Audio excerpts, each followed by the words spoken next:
그래서 오늘도 지난주에 이어서 창녀의 유혹에 넘어간 명철이 없는 청년의 종말, 이제 두 번째 이제 2부를 말씀을 드리겠습니다. 잠언 7장 18절 전반절을 보시면은 오라 우리가 아침까지 사랑으로 가득 채우며 그랬습니다. 그래서 이 사랑의 행위가 건전한 관점이 아니에요. 이게 건전한 관점이 아니에요. 102페이지입니다.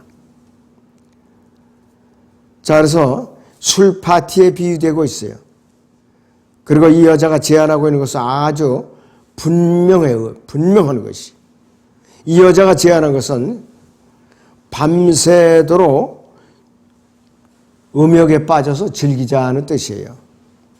그래서 양측에서 성인 간의 합의가 이루어졌기 때문에 이 현대의 교육자들과 심리학자들은 사람들로 하여금 이 잠언 7장 18절의 제안은 실제로 선한 상호 간의 합의이며 우호적인 협력으로 달성된 조화로운 관계라고 믿게 하란다. 그러니까 죄가 아니라 이것이. 어떤 일이 있어도. 그러니까 이 여자는 유부녀예요. 그러면서 창녀란 말이에요. 그리고 이 청년은 결혼을 안 했을지라도 분명히 유부녀하고 관계이기 때문에 이것이 음행죄가 되는 것이에요. 성경에서 간음과 음행으로 분류가 되는 것이. 율법의 제7계명, 출애굽기 20장 14절에서 금지된 사항입니다. 금지된 사항. 자, 출애굽기 20장 14절을 보겠습니다. 내용이 아주 간결합니다. 너는 간음하지 말지니라 그랬어요. 13절에도 너는 살인하지 말지니라. 15절에는 너는 도둑질하지 말지니라. 이 13절에 15절이 아주 간결해요. 그러면서도 엄격해요. 어기면 큰 징벌이 따르게 되어 있는 것이. 너무나도 엄격한 그 명령들이라 이것이에요. 이 교회 시대에도 은혜 아래서도 엄격하게 금지된 사항이죠. 갈라디아서 5장 19절을 보죠. 이제 육신의 일들은 분명히 나타나나니 곧 간음과 음행과 더러운 것과 음욕과 우상 숭배와 마술과 원수매증과 다툼과 질투와 분노와 투쟁과 분열과 이단들과 시기와 살인과 술취함과 흥청거림과 또 그와 같은 것들이라 그랬습니다. 이런 사람들은 하나님의 왕국 어디냐? 바로 지상에서 유업이 없다 이거예요. 다스릴 유업이 없어요. 그래서 상호 간의 합의에 따라서 이를 행하는 성인들은 뭐냐? 필히 심판을 받게 돼 있어요. 심판을 받게 돼 있어요. 사도 바울은 이에 대해서 히브리서 13장 4절에서 엄격하게 검하고 있어요. 히브리서 13장 4절을 보겠습니다. 혼인은 모든 면에서 귀한 것이니 그랬어요. 혼인은 모든 면에서 귀한 것이니 침상을 더럽히지 않게 하라. 음행하는 자들과 간음하는 자들을 하나님께서 심판하시리라 그랬어요. 음행하는 자들과 간음하는 자 하나님께서 심판하시리라 이게요. 묵과하지 않으신다 이거예요. 절대로. 그리고 로마서 1장 32절에서는 엄격하죠. 이 같은 일을 행하는 자들이 마땅히 죽음에 처해져야 한다. 이렇게 결론을 내리고 있어요. 그런데 지금은 이런 사람들 타이르거나 질책했다는 오히려 딱이 맞는 세상이 됐어요. 네가 뭔데 챙겼냐 이거예요. 그렇기 때문에 구약에서 벌써 예수님께서 오시기 전에 구약에서 일찌감치 이교도인 함족 아비멜렉은 이걸 알았어요. 알아가지고 하나님께서 오히려 이 아비멜렉을 보호해 주셨어요. 음행하지 않도록. 잠언 7장 19절에 20절을 다시 봅니다. 이는 남편이 집에 없음이니 그가 먼 여행을 떠났느니라 그랬어요. 그에게는 돈 주머니가 있으므로 만월대나 집에 오리라 하노라 그랬어요.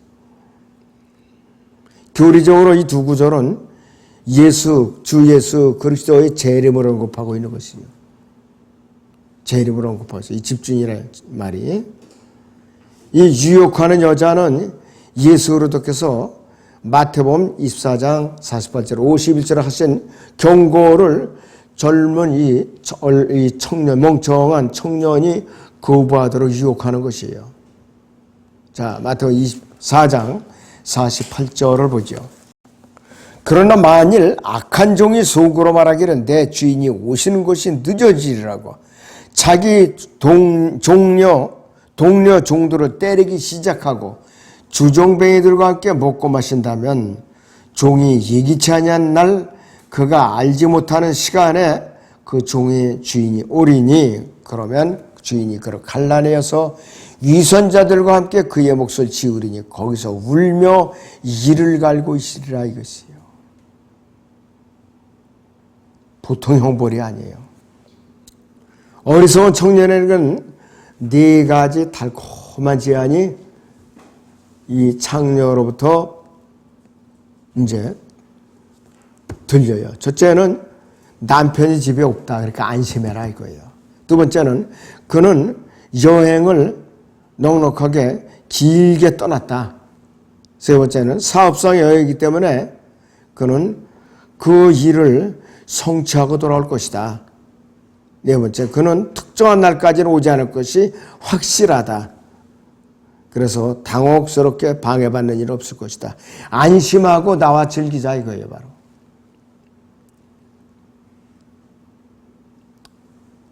자, 이것은 뭐냐? 예수님께서 설마 당장 오실까 하고 음행을 계속하고 세상과 더불어 살던 그리스도인들이 예수님께서 공중의 나팔 소리가 갑자기 오셨을 때에 안절부절하는 장면이에요. 아유, 예수님 벌써 오시면 어떡하죠? 저는 어떡합니까? 이 꼴이 뭡니까? 어째요?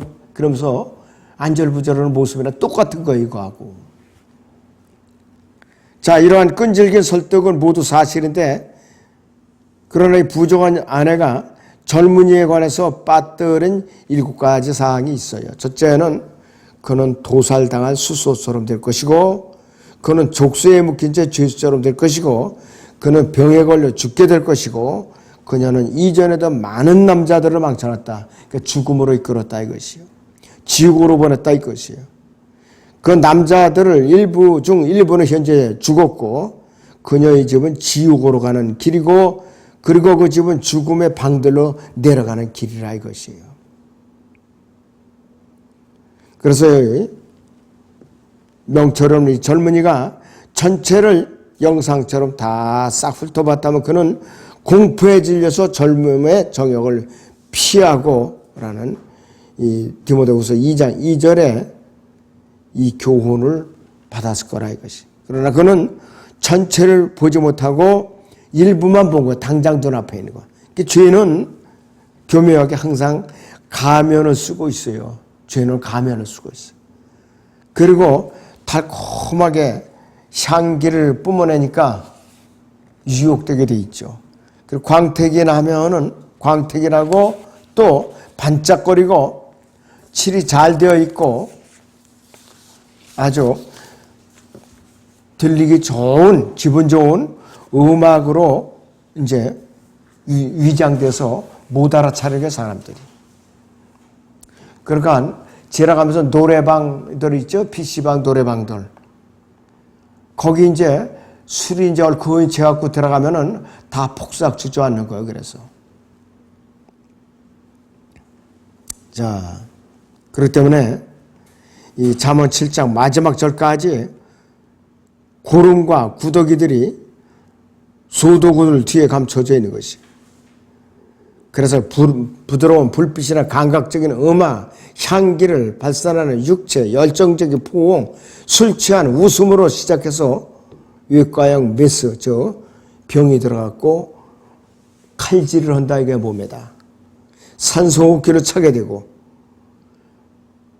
부상을 대해서 걷지도 못하고 부목을 대고 휠체어를 타고 그리고 감당에 나서는 병원 및 청구소, 나중에는 장례식으로 일생을 마치고 어디로 가느냐? 지옥으로 간다 이거예요. 잠언 7장 22절 23절을 보죠. 그가 곧장 그녀를 따라가니 숫소가 도살장으로 가는 것 같고 어리석은 자가 징계받으러 가는 것 같으니 결국 화살이 그의 간을 꿰뚫을 것이요 그랬어요. 화살이 간을 꿰뚫으면 보통 고통이 아니고 죽는 거죠 바로. 마치 새가 자기의 목숨을 잃는지도 모르고 급히 덫으로 들어가는 것과 같으니라 이렇게 묘사하고 있어요.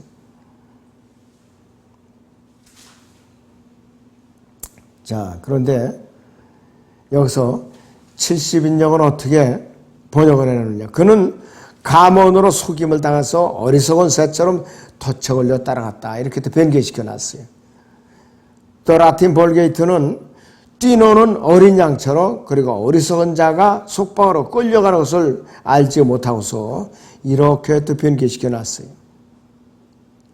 그래서 이 본문의 진리는 자 잠언 7장 22절에 23절의 진리는 그가 곧장 그녀를 따라가니 숫소가 도살장으로 가는 것 같고 이렇게 말하고 있어요.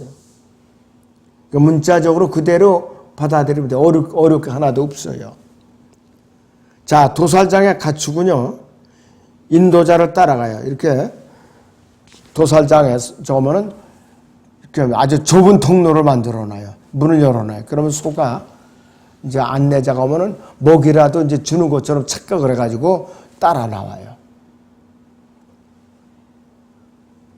그러면 어느 순간에 위에서 소 같은 거 머리를 갖다가 그냥 망치로다 세게 때려요. 그냥 그대로. 그러니까 자빠지면은 거꾸로 매달려가지고 작업대를 따라서 쭉 레일을 따라서 가면서 목부터 댕공 잘라버려요. 목부터. 그래서 도살당해갖고 껍데기를 뱉고 조각조각 부위별로 잘라서 남는 것은 다 갈아서 아무것도 없게 되고 이 숫소는 부위별로 요리가 잘 되어가지고 식탁에 올라가고 사람들 이제 입속으로 들어가서 최후를 맞는 거예요. 결국 화살이 그의 간을 꿰뚫을 것이요. 이렇게 결론을 짓는 것이요. 그래서 인생을 방탕과 술 취함과 난잡한 생활을 하면서 허비하면은 간이 상해요. 술을 많이 마시는 사람들, 담배를 많이 피우는 사람들의 간하고 폐가 많이 상해요. 덫이 쳐진 줄도 모르고 새가 땅에 있는 미끼를 낚아채기 위해서 전속로로 날아가다 그 덫에 걸리는 것과 똑같은 것이. 자, 그래서 이 킹제임스 성경은 누가 뭐래도 어떤 이유로 공격을 해도 항상 옳다 이것이에요. 그리고 킹제임스 성경과 다른 본문들은 다 어떻게 되느냐? 틀렸다 이거야. 다 틀렸다 이것이. 자, 그다음에 잠언 7장 24절에서 27절을 보죠. 그러므로 오 너희 자녀들아 이제 내게 경청하고 내 입의 말들의 주의를 기울이라. 네 마음이 그녀의 길들로 기울어지지 않게 하며 그녀의 행로들로 그릇되이 가지 않게 하라. 이는 그녀가 많은 사람들을 상처내어 쓰러뜨렸음이니 정녕 많은 강한 자들이 그녀로 인하여 죽임을 당하였느니라. 그녀의 집은 지옥으로 가는 길이며 죽음의 방들로 내려가는 길이니라 그랬어요. 이게 종착역이에요. 잠언 7장은 이제 처음과 동일하게 경청하라는 교훈으로 끝을 맺어요. 경청하라. 메시지나 가르침이 아니라 경청하라. 이불문하고 경청하라 이것이. 자, 잠언 7장 25절에서 네 마음이 그녀의 길들로 기울어지지 않게 하여. 여기서 문제는 뭐냐? 머리가 아니라 마음이 문제예요. 말씀이 마음에 기록되지 않았기 때문에 발이 그녀의 행로들로 잘못 끌려간 거라 이것이에요. 이는 그녀가 많은 사람들은 상처내어 쓰러뜨렸음이니 이랬어요. 자, 삼손도 게릴라에 의해서 결국 죽었죠. 다윗도 어떻게 되느냐? 그래가지고서 자기 자녀들이 죽었어요. 대신. 솔로몬은 우상 숭배자가 되어서 나라를 남북으로 갈라놓는 장본인이 됐어요. 그리고 아담도 어떻게 되냐? 타락을 해가지고서 그의 아들 아벨을 잃고 말았어요. 카인이 죽이고 말았어요. 온 인류에게 지옥 형벌의 선물을 갖다 주고 말았어요. 창녀로서 그녀는 수많은 프랑스, 독일, 미국을 비롯해서 세계 각국의 병사들을 쓰러뜨렸어요.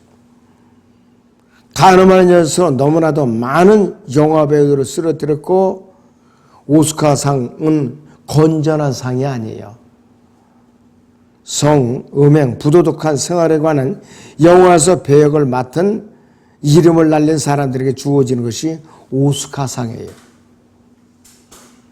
모든 시대의 모든 창녀, 모든 가늠하는 여자들을 대표하는 이것이 여기시로 17장에서 18장의 바벨론 음녀인데 로마 카톨릭과 관계가 깊어요.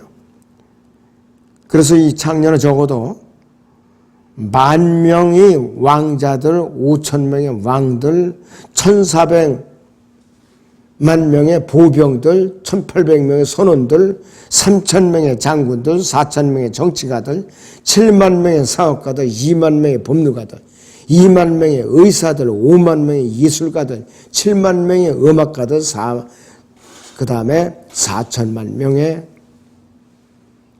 보통 평범한 죄인들을 쓰러뜨렸다 이것이에요. 보통 심각한 일이 아니에요. 4천만 명이 아니라 4억 명. 자, 잠언 7장 26절에서 많은 강한 자들이 그녀로 인하여 죽임을 당하느니라 그랬어요. 아무리 내가 육체가 튼튼하더라도 도덕적으로 문제가 있는 사람은 막아주는 방어 수단이 되지 못하는 것이에요.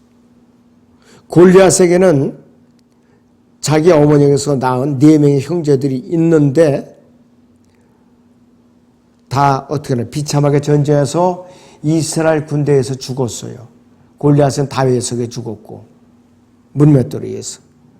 다윗은 한 손으로는 하프를 연주하고 다른 손으로는 시편을 쓰면서 암몬인들, 시리아인들, 에돔인들, 필리스타인들, 모압인들을 채찍으로 때릴 수 있었지만은 자기 자신의 정욕은 통제할 수 없었다. 밧세바와의 음행 사건은 통제할 수 없었다 이것이요. 훈계를 거부하는 자는 자신의 혼을 멸시하는 것이야. 책망을 듣는 자는 명철을 얻느니라 그랬어요. 다윗이고만 정욕에 빠져가지고서 죄를 짓고 말았어요. 잠언 7장 20절 마지막 절을 보시면 그녀의 집은 지옥으로 가는 길이며 죽음의 방들로 내려가는 길이니라 이렇게 경고하고 있는데 히브리어로 무덤이라는 말, 그레이브, 이 무덤이라는 말은 케베르라고 발음을 합니다. 그래서 잠언 7장의 어리석은 자는 단순하게 무덤으로 가는 것이 아니라 죽음의 방들에서 이제 어떻게 그러냐 나중에는 지옥으로 들어가는 거예요. 지옥으로. 그의 몸은 죽음의 방에서 멈추지만은 그의 혼은 곧바로 지옥으로 간다 이 뜻이에요. 그래서 이 잠언 7장은 난잡한 성적 생활에다 험악한 경고로 끝을 맺는데 성적 범죄는 하나님의 성전을 더럽히며 그랬어요. 거듭난 성도들의 성전을 더럽히며 그랬어요. 자, 고린도서 6장의 17절을 보죠. 16절에서 18절까지 보죠. 또한 창녀와 합하는 자는 한 몸인 것을 알지 못하느냐. 그가 말씀하시기를 둘이 한 몸이 되리라고 하셨느니라. 그러나 주와 합하는 자는 한 영이니라. 음행을 피하라. 사람이 범하는 죄마다 몸 밖에 있지만 음행하는 자는 자기 몸에 죄를 지는 것이냐 그랬어요. 그러니까 살인 강도보다 음행죄가 더 큰 거예요. 음행죄가. 사람들은 이것을 망각하고 사니까 형벌을 받게 되는 것이죠. 또 고린도전서 3장의 16절, 17절. 너희가 하나님의 성전인 것과 하나님의 영께서 너희 안에 거하시는 것을 알지 못하느냐. 만일 누구든지 하나님의 성전을 더럽히면 하나님께서 그 사람을 멸시하시리라.